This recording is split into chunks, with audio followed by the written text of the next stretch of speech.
তাকে ছাড়া আমি কিভাবে থাকবো, এই একটা কথা কখনো তোমাকে ভালো থাকতে দেবে না। কেউ কারো জীবনে অপরিহার্য না। এই সহজ কথাটা যতদিন তুমি না বুঝতে পারবে ততদিন তুমি ভালো থাকতে পারবে না। সময় সব কিছু বদলে দেয়। একসময় যে মানুষটা তোমার সাথে কথা না বলতে পেরে হাউমাউ করে কাঁদত, আর সে মানুষটা তোমার 50 বার কল রিসিভ করারও সময় পায় না। একসময় যে মানুষটা সারা রাত জেগে কথা বলার জন্য অনুরোধ করত, আজ তার খুব সহজে ঘুম চলে আসে। একসময় যে মানুষটা তুমি না খেলে খেত না, আজ তার সময় হয় না তোমার কাছে জানতে চাইবার তুমি খেয়েছো কিনা। একসময় যে মানুষটা তোমাকে ছাড়া 1 মিনিটও চলে না বলে শক্ত করে জড়িয়ে ধরত, আজ সেই মানুষটা 1 সপ্তাহ পরেও যোগাযোগ করার সময় পায় না। একসময় যে মানুষটা তোমার সব কিছু ভালো লাগতো, আজ সেই মানুষটার তোমার ভালো জিনিসগুলো অসহ্য লাগে। সময়ের সাথে সাথে পছন্দের মুখটা অপছন্দ হয়ে যায়। সময়ের সাথে সাথে প্রিয় মানুষটাও অপ্রিয় হয়ে যায়। সময়ের সাথে সাথে প্রিয় অভ্যাসগুলো অপ্রিয় হয়ে যায়। শুধু সময়ের সাথে সাথে ভালোবাসাটা ভুলে যাওয়া যায় না।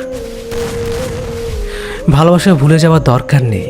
শুধু যে মানুষটা এত সহজে বদলে গিয়ে সব স্মৃতি, কমিটমেন্ট, আবেগ, অনুভূতি, ভালোবাসা ভুলে গেল, তাকে মনে করে আর কষ্ট পাবে না। ভুলে থাকার চেষ্টা করো, দেখবে একদিন মনটা ঠিক শক্ত হয়ে যাবে। যেমন লোহাকে বারবার আগুনে পুড়িয়ে আঘাত করে করে ধারালো অস্ত্র বানানো হয়, তুমি ঠিক তেমন আঘাতে আঘাতে ধারালো অস্ত্র হয়ে যাবে। সময় সব বদলে দেবে।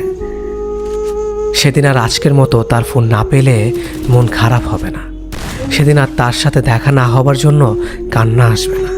সেদিন প্রতারকটাকে কৃতজ্ঞতা জানাবে, কারণ সে তোমাকে ঠকিয়েছে বলেই তুমি এতটা শক্ত হতে পেরেছ। সেদিন তোমাকে কেউ ভাঙতে পারবে না, কারণ পাথরে আঘাত করলে কাঁচি ভাঙবে, পাথর না। সে খুব ভালো ছিল। আমার ব্যর্থতা আমি তাকে আগলে রাখতে পারলাম না।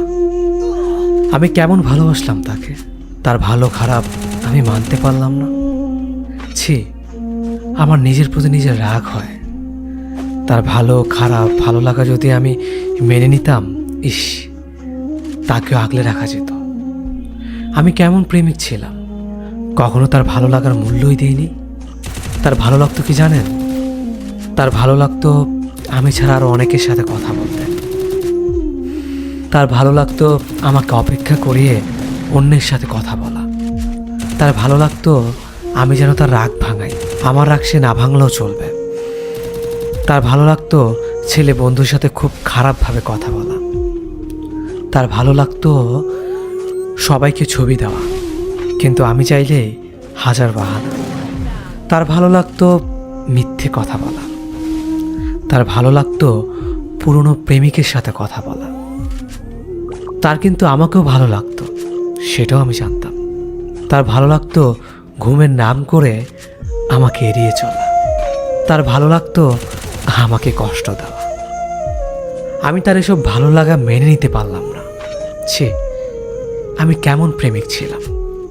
এই জন্যই তো তাকে আগলে রাখতে পারলাম না। আসলে তার ভালো লাগার যে আমি মূল্যই দেইনি।